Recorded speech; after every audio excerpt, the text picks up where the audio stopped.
And so it's come to this. I still get into that music and start. Yeah, me too. And then I'm like, oh, it's over. We have to talk. It's like, yeah, then it's over. And we should have forked the Bears way back. No, never mind. That's well, yep. We'll fork the Bears next season. The Bears are good at forking themselves. So I went 4-0 on my picks last week. Yeah, you went 3-1. So I know. Not that anyone's keeping score, but I'm 8-2 and you're 7-3. But I'm not. I have to try to figure out how I can, with little games left, how to even it out. I don't know. It's my revenge for you getting me at the last week of the season there. Yeah, and when we get to that game that I lost, I'll have to admit what my mistake was. Yeah, I have a lot of observations about that game. Yeah. I will preface, before we get into last week's games, I will preface it with this much. I was only able to see 3.5 of the games. I had missed most of the first half, of all the first half of the Cleveland game. I had to go to a wake. Oh, okay. Oh, our good friend Dan Leroy's mom passed. Right. So that's right. Yeah, those things are never fun or easy. So, but Dan's doing well, which is good, and he wants to go grab wings this week. So. Oh, okay. Yeah, he's a great guy. So Dan Leroy, if you're watching, which I doubt because I don't think you're into football, all the best, my friend. So let's start with the first game of the week, shall we? It was a really interesting game. It was an interesting game, and it stayed close for quite a while, much longer than I thought. Same. Every time I think Jared Goff is just one of these, Andy Dalton, Carson Wentz guys. He kind of shows up. Yep. And I know it's McVay's influence as well there, because he's done a great job with him. Yeah, they had that interesting dynamic because McVay and Matt. Oh my God, I'm drawing a blank on the Packers coach there. Oh, LaFleur. Yeah, LaFleur. We're on the same staff together. They've known each other forever, so they had that little friendly rivalry going, kind of like we do. That I'm one game ahead of you on. By the way, I just want to make a mention that I have 1 game lead over you with like 3 games to go. Yeah, I suck in the playoffs. Just not that I'm keeping score or anything. But yeah, no, this is a great game. Cam Akers really impressed me, and I think next year he's going to be a serious threat around the league.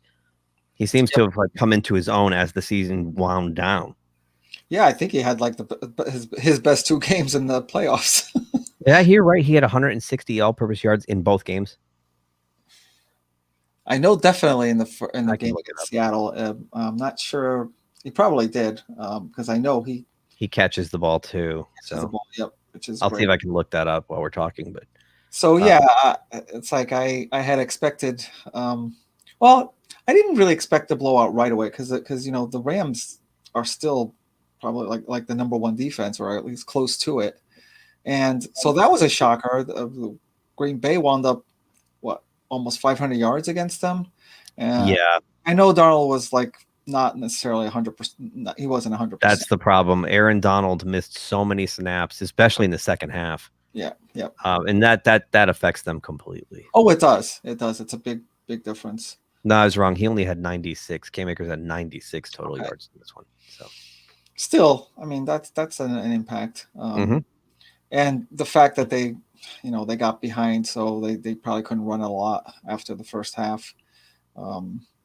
They're playing a little bit of a catch up, and I don't know. It still impresses me that the Green Bay offense got almost 500 yards on them, and it was because you've been talking about it all year about how Green Bay. The way to play Green Bay is you take out Adams. They did take out Adams. They did. Lazard, was it Lazard? Yes, Lazard. Just was all. So it looks like he's kind of expanding his weapons repertoire there. I'm watching that, Edson, and I'm thinking, did they just save this for the playoffs? Did they say we're just gonna not really feature Lazard much until I know they don't do that, of course. They can't like I hide a know, guy for but 16 games and wait for the playoffs. But what the? He was all over the field. He only had 4 catches for 96 yards and a touch, but it felt like he caught like 15 balls, didn't it? yes, it did. It's because of when he caught them and yeah. That's it. The impact of it, especially that long. It was like 58 over 50 Yeah. yards. Yeah. That was like kind of like the one that really crushed the Rams because it looked like they were going to catch up, and then that kind of just that was it. I think that was it. After that play, they didn't even have a chance to get back. No. I give the Rams credit for one because I thought when they would go out in the cold, they'd just be trash. And I don't think much of Goff. He has a hurt thumb on top of it. Right. I'm like, I thought they were gonna get smoked. I did. But they reminded me that I think it was week 13-ish. I thought they were the best team in the NFC. And they reminded me that night why I thought that. I knew they weren't going to win, but their effort was there. They really impressed me. Yeah, and it definitely.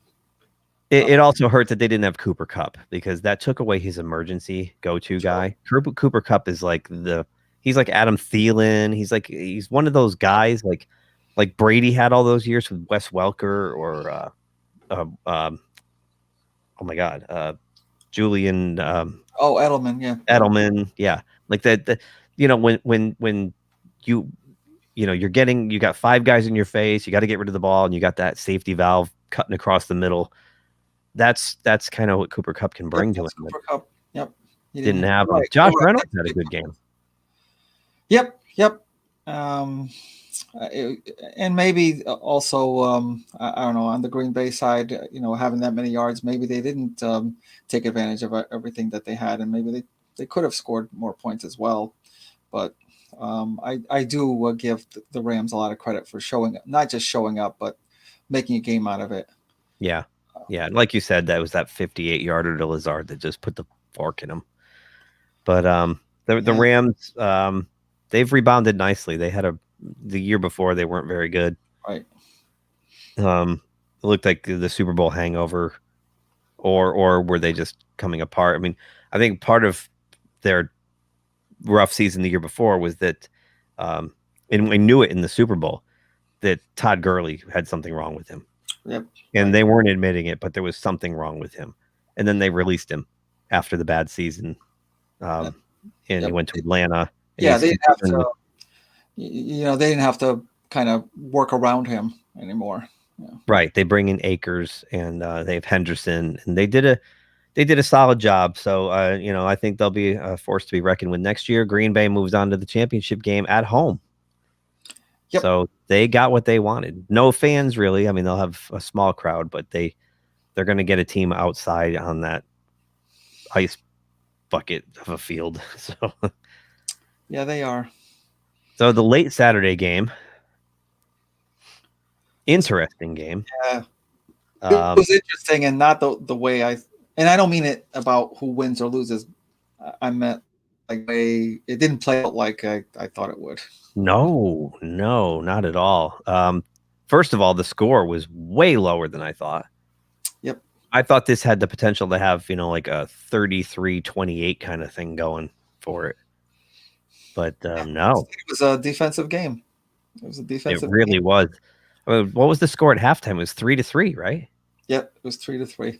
3-3. And Baltimore got that kick like right at the end. Right. It was 3-0 for most of the first half. Of the first half. And boy, did Tucker have problems. I mean, this guy's automatic. Tucker never missed. Like I think he missed 2 kicks all year. He missed 2 in the first half, right? 2 in the first half. That kind of gave a little bit of an inkling how Baltimore's day was going to be.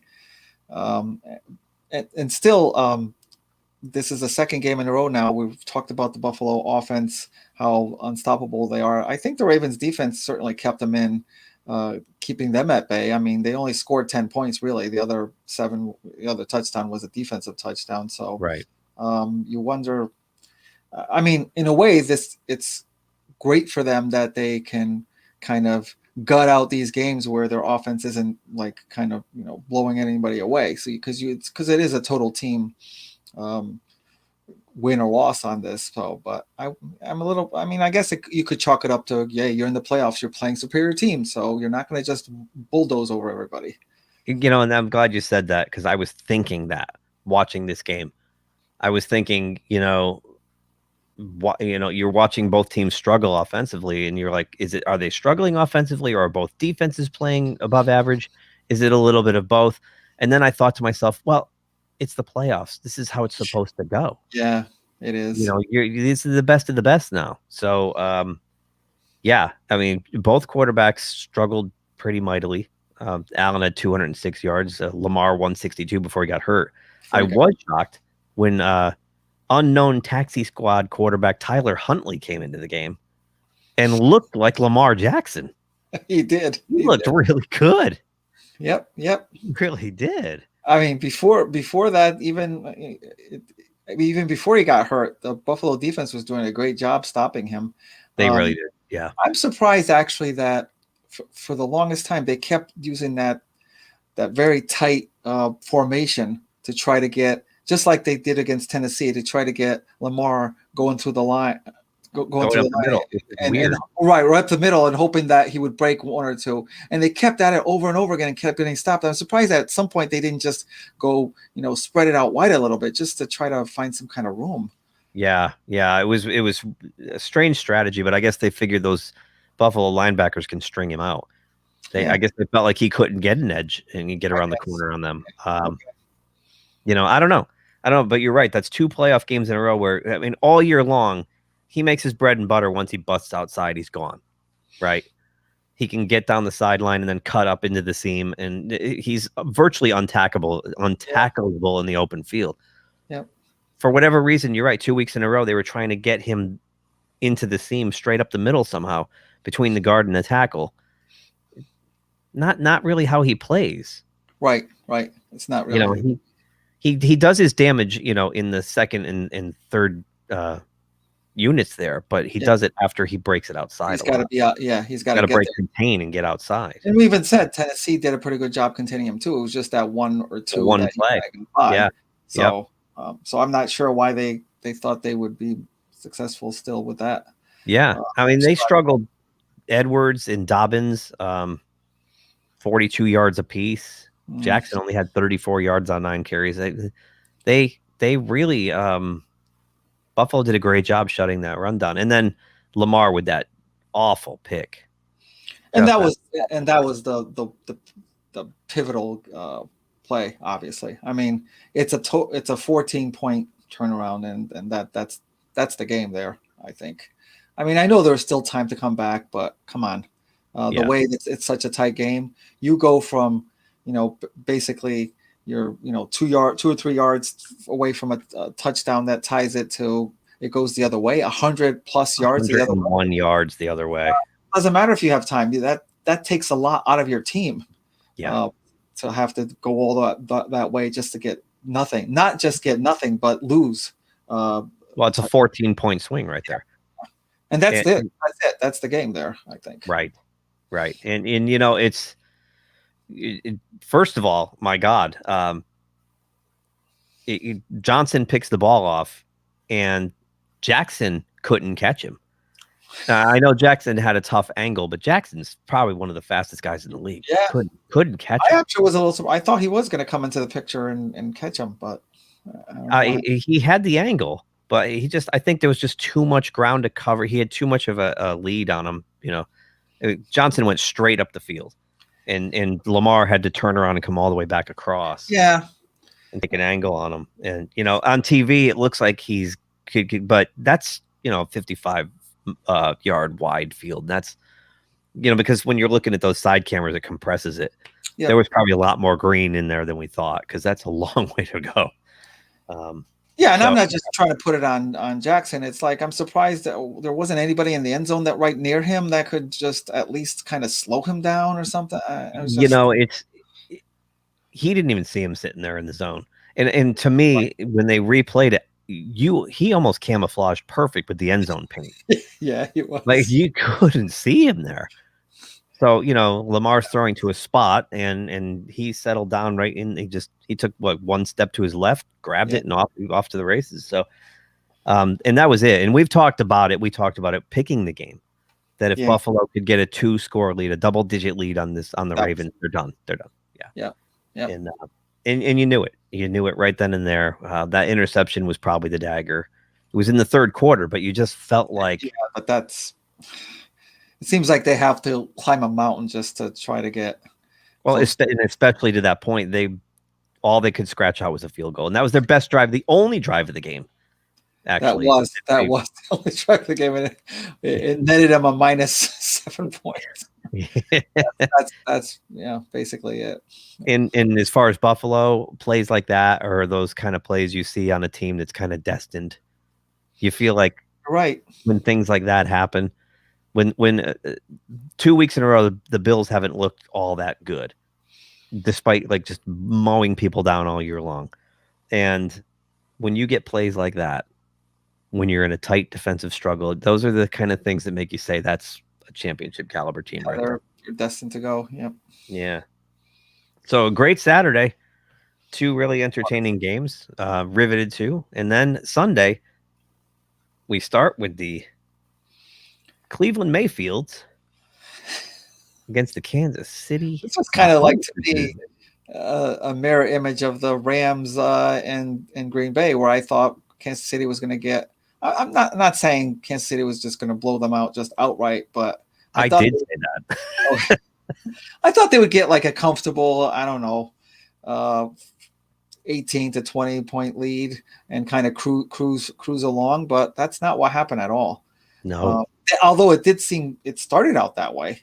Yeah. Or did they go up 14-0 at the beginning? I believe it was 14-0 before Cleveland started getting going. And somewhere in the second quarter, he has that kind of weird Mahomes. I mean, not the concussion that took him out, but he had some kind of like ankle somebody stepped on him. Yeah, or kind of and from that, I swear, from that point on, it was not the same. Like he's still moving the ball. He was still moving the ball up and down, but all it netted was field goals. That's it. They were never getting back in the end zone, which is how Cleveland stayed in it, because they could, if they get ahead like by 3 touchdowns or more, that takes Cleveland completely out of their game. The running game doesn't matter anymore, and they're just chasing. Yeah, when we've seen it against the Patriots for 2 decades, that teams would trade field goals for touchdowns. Yeah, against the Patriots, you'd kick a field goal, they score a touchdown. And that's not how to win. And that was happening here. You're right. They had a 13-3 lead at one point. Butker missed the extra point. Oh, he missed extra. That was it. It was 13. Right. But yes, you're right. They went field goals the rest of the way while the Browns were scoring touchdowns. And I gotta give the Browns might have pulled it out. I think there was a couple of factors that held them back, and one was the fact that Myles Garrett. Much like Aaron Donald, like you said, this is a lot like the Rams. Another mirror. Right. It was like their best defensive player wasn't really. He was on the field, but he was a shadow of himself. He did sack. Who was the backup quarterback? Penny. He got him toward the end, but you could tell he was like playing on one stick or something. He was not right. But the Browns. They didn't run the ball enough. I don't think they had an opportunity. They didn't. Right. They got down early. But I got to give him credit. I mean, he involved everybody. Yes, he did. He didn't. Mayfield didn't throw any picks. Or he threw one. But yeah, I want to talk. It was like right at the beginning of the third quarter, and I was just as soon as I saw that, I'm like, oh, that's it. That one mistake is going to sink them, because the Chiefs are now going to score a touch, and it's going to be like way too much of a lead. They're never catching up if they. And guess what happened? They not only not put it in the end zone, the field goal was missed, so nothing came out of that mistake. And I thought, oh, the Browns are in it. The Browns are in it now. Yeah, you're right. I'm looking at it now. You remind me, because I came home at halftime. 9 seconds into the third quarter, he throws the pick. Yep, and that was his only mistake, really. Yeah, it was. And I forgot he threw it, probably because you're right. They got no points off it. It wasn't a damaging turnover. So I couldn't believe it. I thought they were just going to stick it in the end zone and that's it. Just put them away right there. Even though it was at the beginning of the third quarter, I thought it would be I think they were winning by like close to 2 touchdowns. This would have been close to 3 touchdowns, and that would have been it. I think the mistake the Browns made is when they had the 4th down with about 5 minutes left in the game, maybe. Yep. And they punted.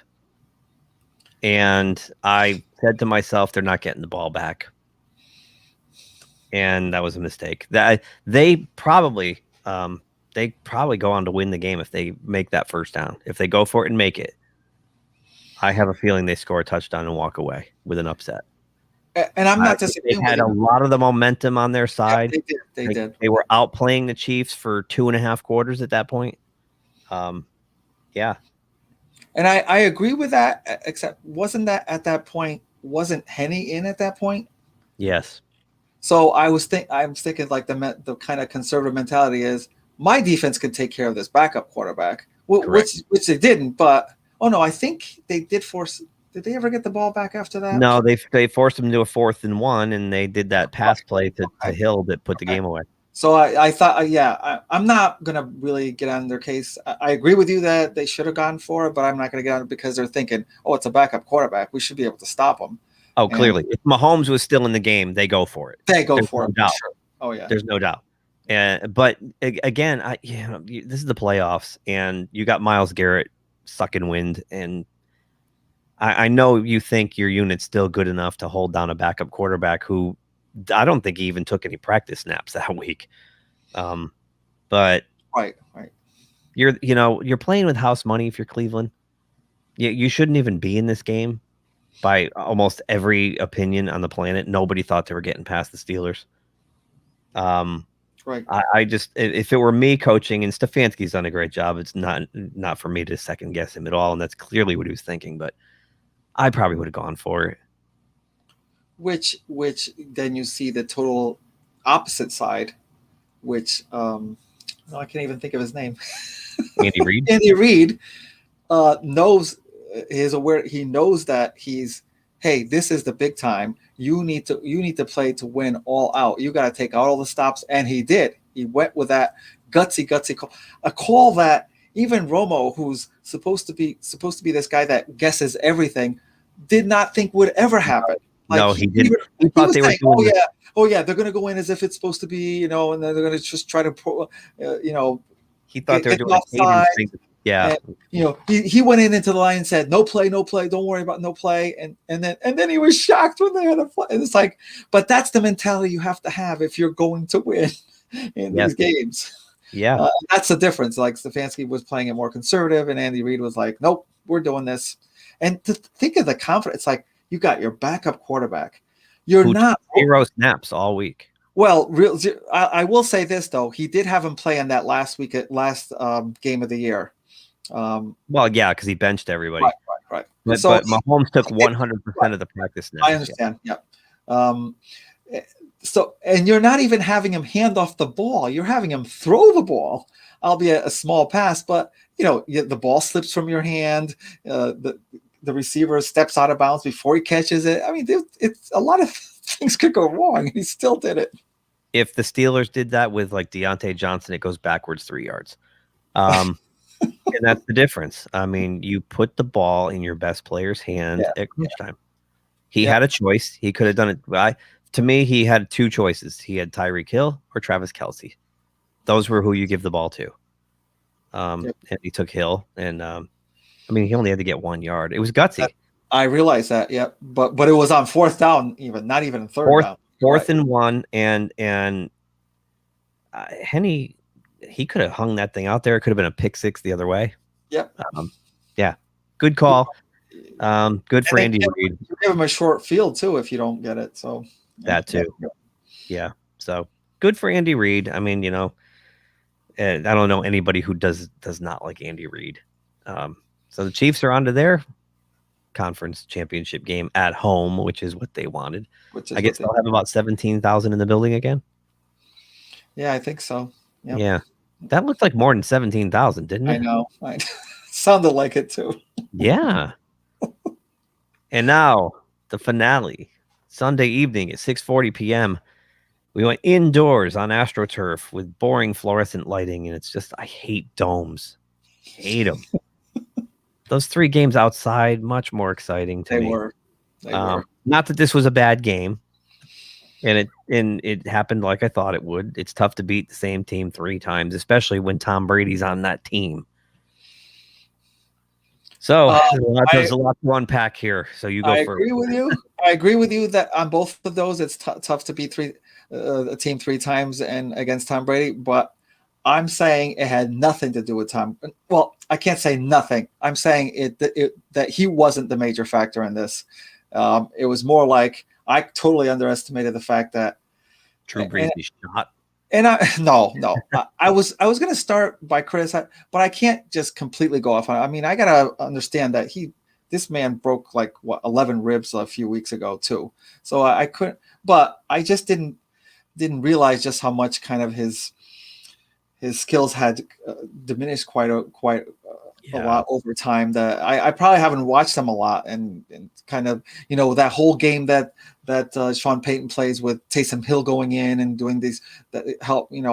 He it's almost like he's planning around Breeze's weaknesses that have come by having these trick plays and stuff. And even in this game with Taysom Hill unavailable, their best play was when I can't think of his name either. Winston. When Winston went in. So, he threw the only pass for New Orleans over 20 yards. Yeah. So to me, it's the result of this game had mostly to do with the fact that Breeze just what do you have 3-4 turnovers, 3 interceptions, 3 picks, 3 picks, and you add that Cook fumble that was a big killer there as they were they were up by 7. Yeah. They were up by 7, and we're probably going to go up by 14 if he hadn't, or at least by 10 if he hadn't done it. And that was a big play too. Oh, huge. Yeah, well, I'll start with Drew Brees. I'll follow up with what you said. I was having a little Vuja day watching this. The Vuja day is that both the Steelers and the Saints have quarterbacks that are shot. They're done. Yeah. Roethlisberger's done, and Drew Brees is done. And when you try to game plan to hide your quarterback, that's what it might work in the regular season against the Cincinnati Bengals, but it's not going to work in the playoffs. It's not. And the Saints have one distinct advantage over the Steelers, even though they have the exact identical game plan, which is throw the ball 3 yards. Yep. Or hand off. They have Alvin Kamara. Lights Kamara action, right? So, Yep. The Steelers don't have that. The Steelers have 0 running game. The Steelers came in 32nd in the league in rushing. That's the difference. But the offenses are primarily the same. Yeah, the short pass game. Yep. And watching them try to hide Drew Brees in a divisional playoff game was horrifying. Painful. It was painful. It was painful because I'm sitting on my couch going, just tee off on that MRFer. He can't throw it more than 10 yards. Yep. And as the game wore on, it became apparent to Tampa Bay. And who's the defensive coach over there? It's the guy from the Jets, right? No, I should have. It's the guy who was coaching the Jets. Todd Bowles. Right. Clearly, Todd Bowles looked at the first half film and said, "He ain't beating us deep. They beat us deep with a gadget play." Yep, because he started off with those 2 deep safeties just to this whole game. He couldn't get the ball to Michael Thomas, right, at all. His whole game was throwing short passes to Emmanuel Sanders and Jared Cook. And Alvin Kamara. And this is how sad it is. Emmanuel Sanders had 6 catches for only 48 yards. 8 yards. That tells you pretty much what you need to know. Yeah. Jared Cook, 5 catches, 28 yards. Kamara, 3 catches, 20 yards. Traquan Smith had 3 for 85, but that's because he got the bomb from Jameis Winston. Yep. So, I mean, it caught up to Sean Payton, and I fully expect Drew Brees to retire, especially when he walked off the field and turned around and gave one last look to an empty stadium, which was horrifyingly sad.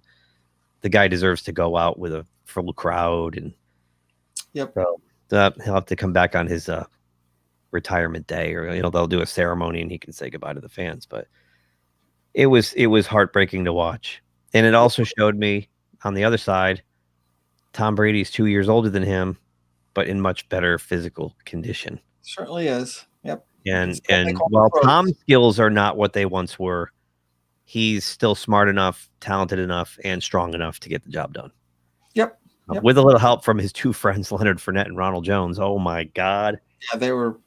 That run game was really working. Yes, it was. You're right. That helped him a lot. That's what got him started. He wasn't doing anything at all either for the first, I don't know, quarter and a half, and they basically went to the run, and that was working, and that started opening up for his passing.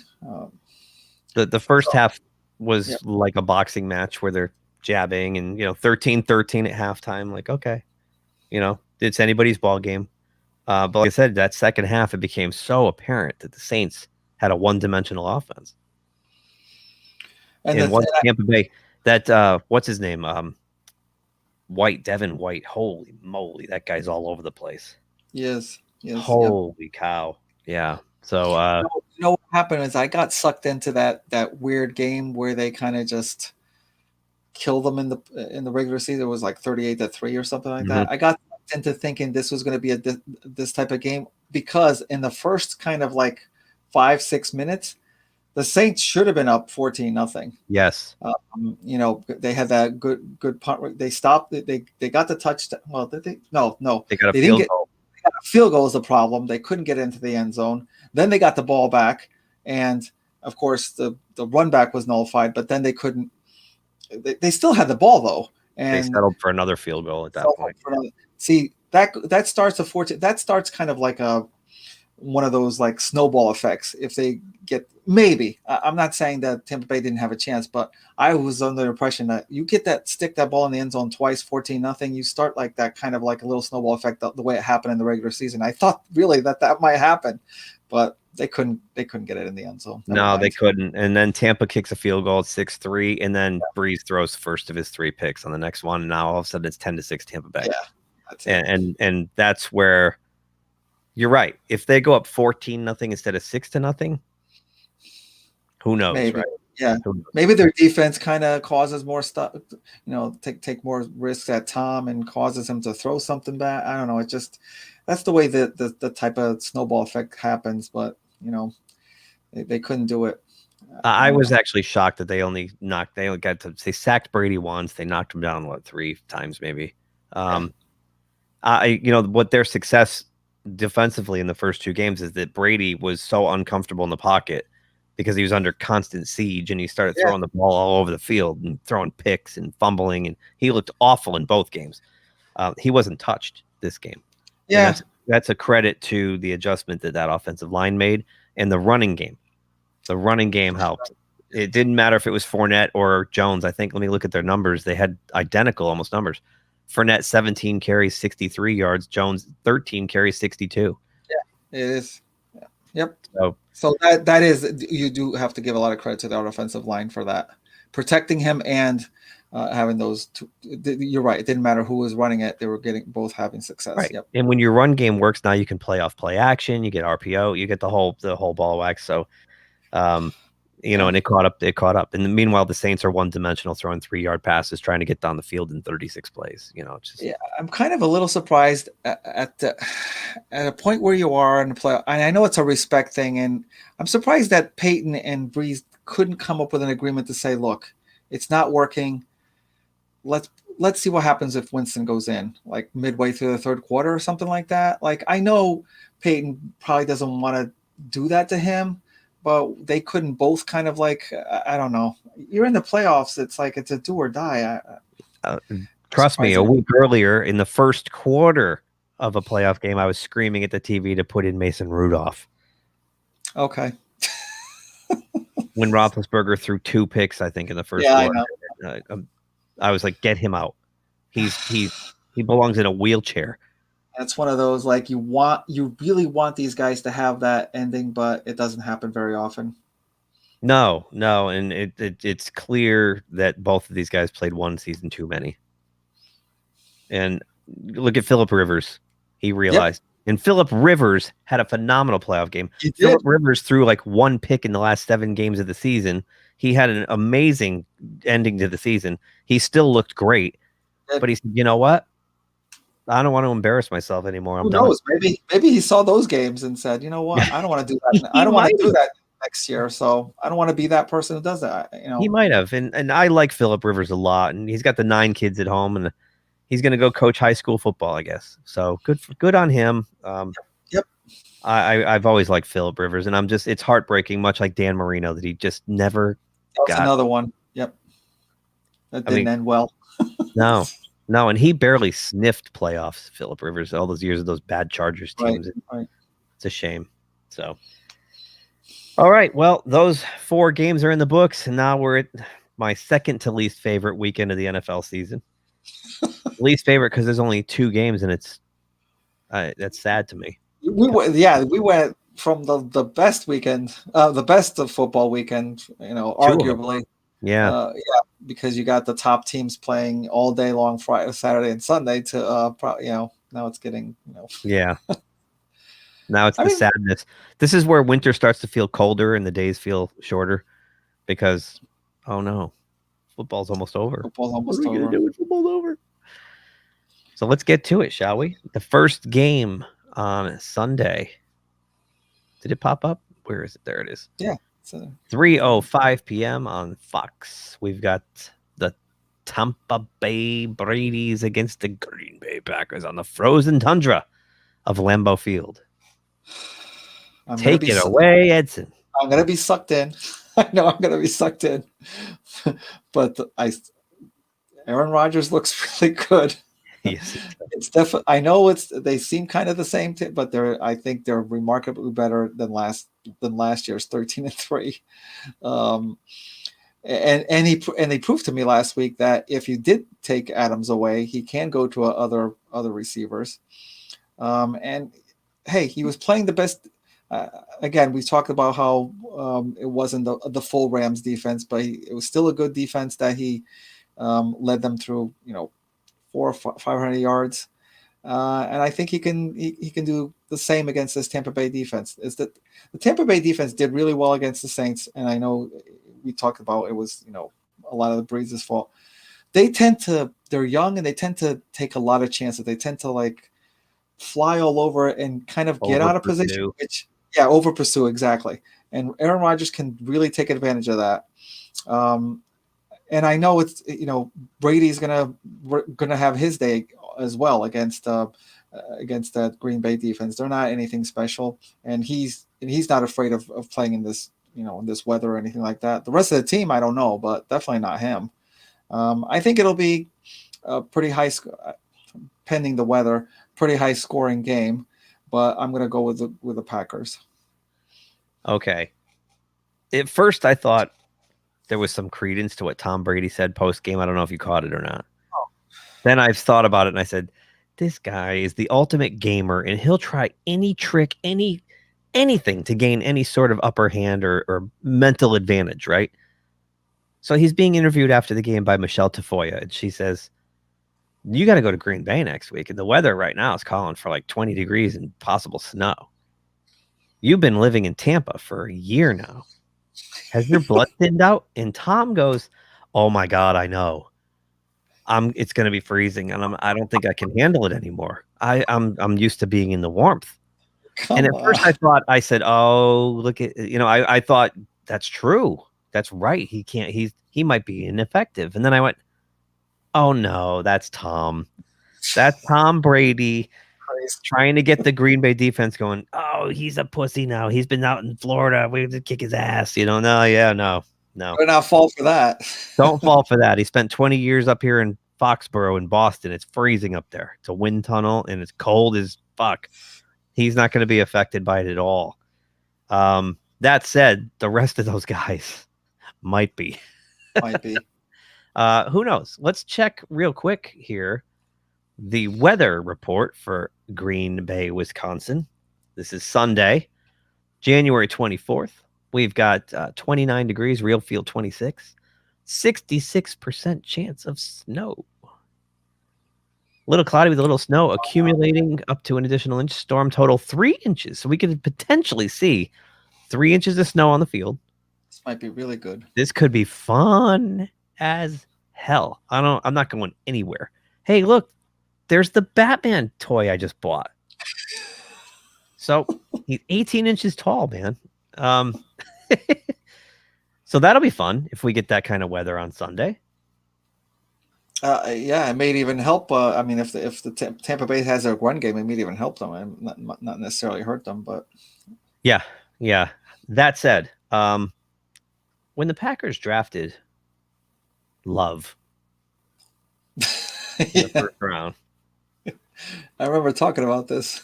yeah, I watched the draft on Zoom with a bunch of with Doug and my brother and Jeffrey, and I said, we might see the Aaron Rodgers revenge tour because of that.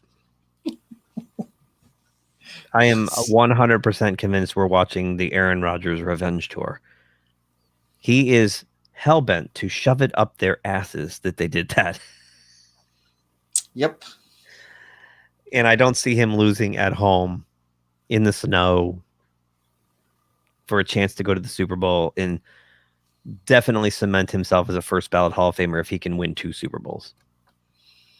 For sure. Oh, yeah, for sure. I see Tampa Bay struggling. That they're a warm weather team, and I'm not sure. I think the elements might really set them back. It won't set Brady back. And if Antonio Brown was playing, he'd be in, okay. But he's hurt. Playing. He's out. And Antonio's not playing. So I don't know. I mean, I think it'll be close for a while if Tampa can run the ball. But even the Green Bay defense looked really good last week. They did. In the second half. Yep. Goff was completely ineffective in the second half. So I'm with you. I'm taking Green Bay at home. They're going to the Super Bowl. You know, against who the Green Bay defense also played really great in that type of weather near the end of the year? The Titans. Yes. Remember that game? Yes. It was that light snow and everything, and I thought for sure the Titans were going to win that game because they had Derrick Henry. Right. And that defense played really well. Yes, they did. Yeah.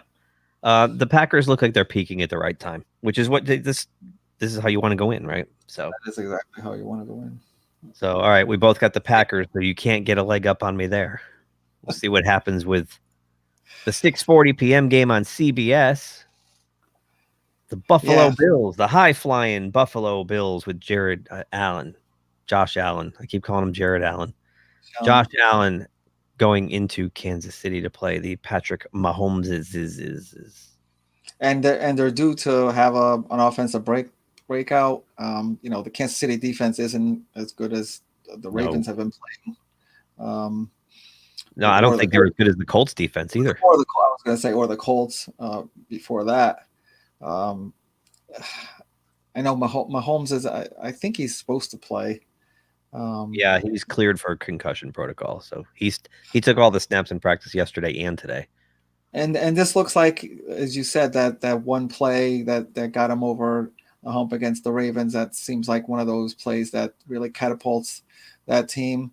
That being said, I'm still going with Kansas City, and I don't know how to put it into words. Probably in a good way. I think it's more like your best shot. I will, but not.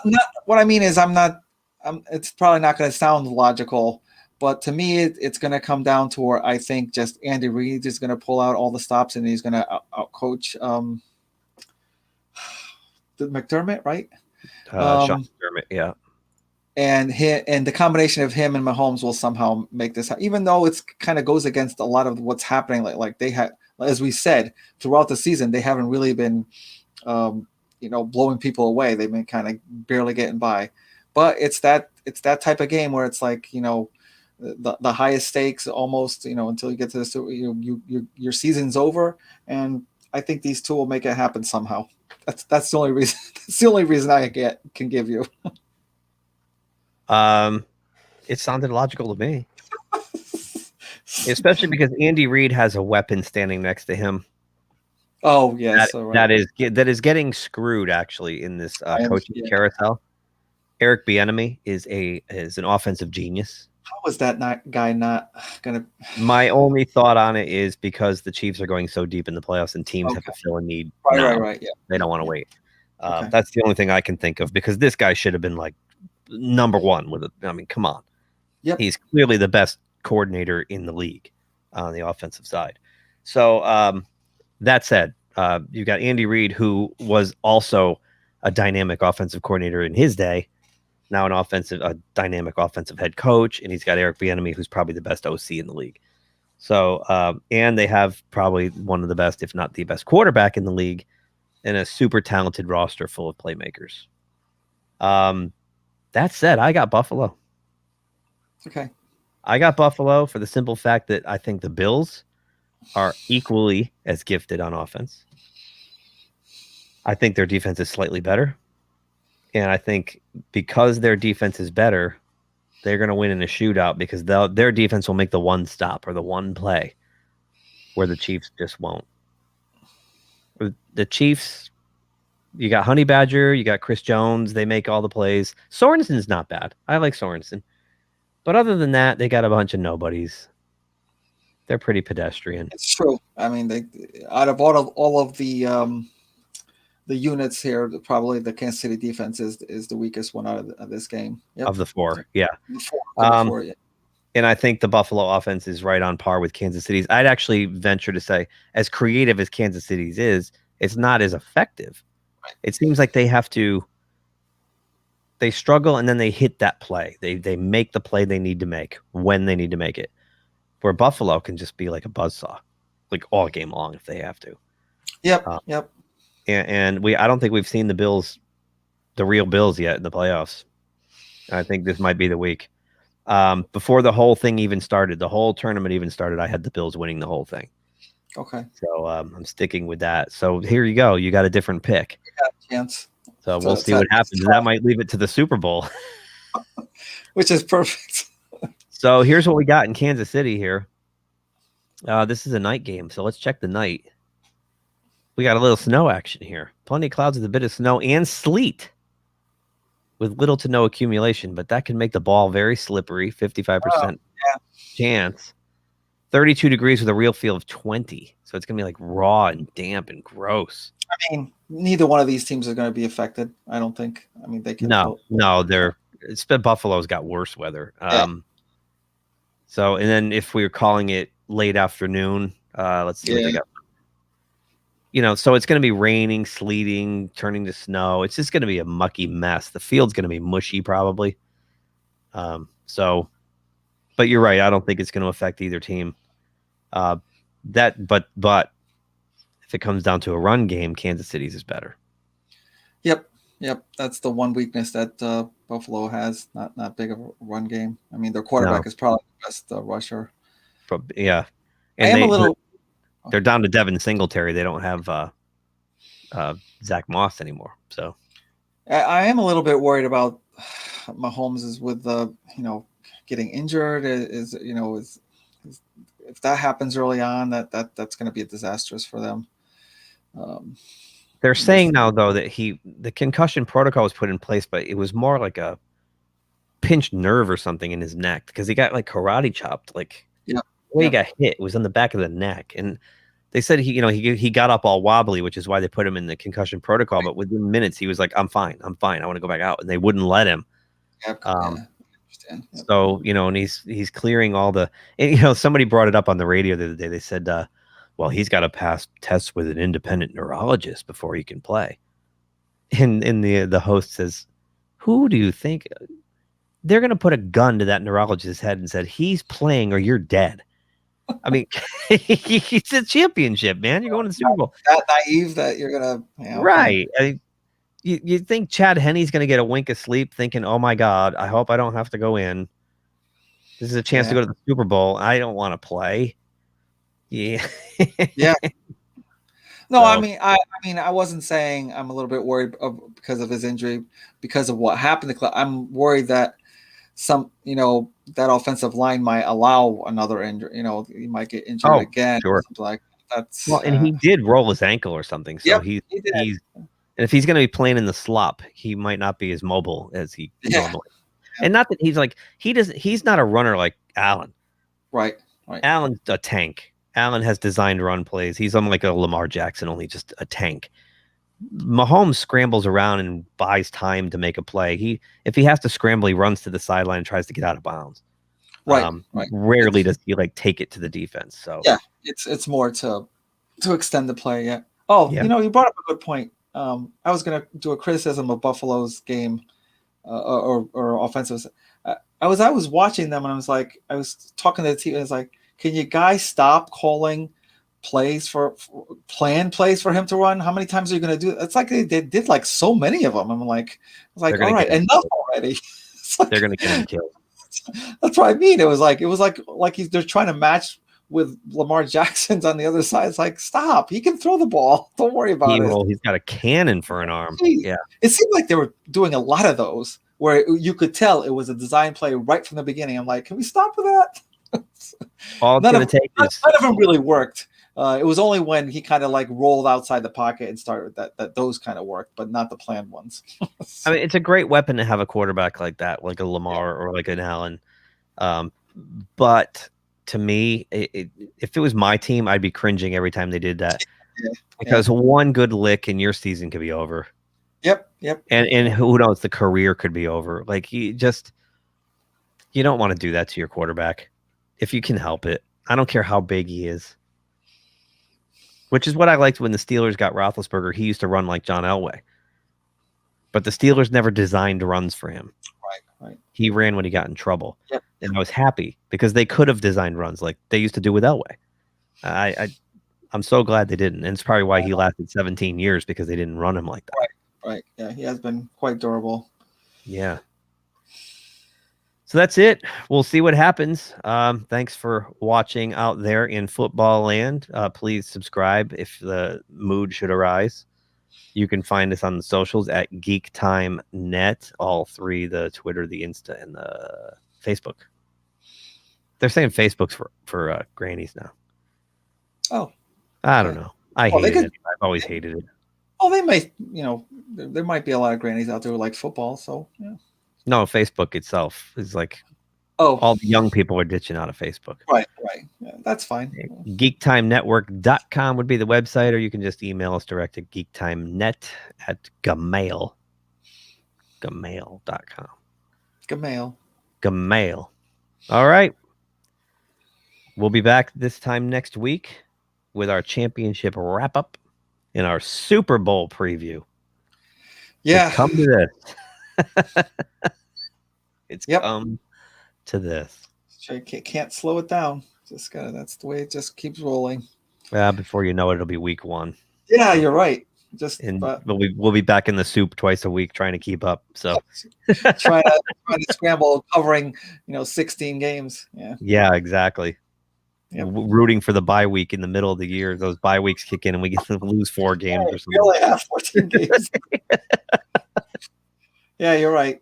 But I just hope that at least these 2 games do wind up being, whoever wins, just really good games, entertaining. So I think they will be. I think we've got 4 really fun teams to watch here. It's gonna be interesting. I know a lot of people are rooting for Chiefs Green Bay to get a rematch of Super Bowl 1 55 years later, which would be kind of cool. Didn't even think of that, but yep. That'd be kind of cool. So, all right. Well, I'll see you in a couple days. Yep. Good luck with your Kansas City pick. Let's see if I can catch up. Yeah, not that I'm keeping score, but I'm one game. Not really. All right. Oh man. Oh shit. Too much fun. Too much fun. All right, we'll catch you. Bye. Okay. If you like this video, please subscribe to the channel. If you subscribe, make sure you click the little bell icon to be notified anytime someone from our show drops new content here. Thanks for watching, and we'll talk to you soon. Say, kids, what time is that?